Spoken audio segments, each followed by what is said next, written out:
বলছি, এনাদেরকে যাদেরকে নিয়ে আসছেন এদেরকে ভদ্রতা শিখিয়ে, পুলিশ রুল শিখিয়ে, সার্ভিস রুল শিখিয়ে আসবেন। যে সমস্ত কমরেডদেরকে আপনারা তুলে নিয়ে গেলেন বিনা কারণে তাদেরকে ছেড়ে দিন। আমরা স্পষ্ট আপনাদেরকে বার্তা দিচ্ছি, যোগ্যদেরকে ধরতে পারেন না, দুর্নীতিগ্রস্তদেরকে ধরতে পারেন না।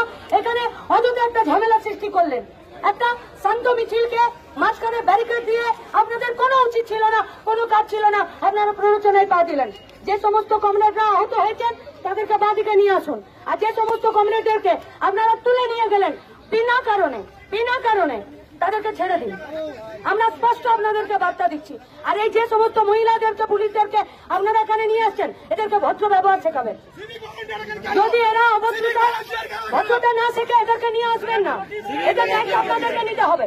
পরিষ্কার খোলাখুলি বলছি, এনাদেরকে যাদেরকে নিয়ে আসছেন এদেরকে ভদ্রতা শিখিয়ে, পুলিশ রুল শিখিয়ে, সার্ভিস রুল শিখিয়ে আসবেন, নইলে কিন্তু বেরিয়ে আসবেন না আপনারা। আপনাদের কিন্তু ভবিষ্যতে মানুষের আগুনে আপনাদেরকে পুড়তে হবে। খুব অন্যায় করছেন আপনারা। আপনারা যেটা করলেন এটা আপনাদের একটা সার্ভিস রুলে নেই, আপনারা অন্যায় ভাবে আটকালেন। আপনারা আমাদেরকে বলেছিলেন যে মিছিল হবে, দুজনকে এসএসসি কমিশনে নিয়ে যেতে হবে। আপনারা ঢুকতেই বললেন এদিকে ঢুকে যান। আমরা ব্যারিকেড উঠিয়ে গেলাম। আমরা আপনাদের অফিসারকে এখনো বলছি, দুজনকে ডেপুটেশন দেওয়া, যাদেরকে নিয়ে গেলেন তাদেরকে এখানে ছাড়ার ব্যবস্থা করে দিন।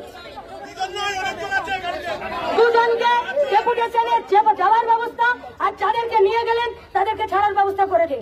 কে দায়িত্বে আছেন তাদের সঙ্গে আমাদেরকে কথা বলতে দিন। কে দায়িত্বে আছেন? আপনি আপনি এখানে আসুন, সরকারি চাকর, আপনি পাবলিক সার্ভেন্ট, আপনি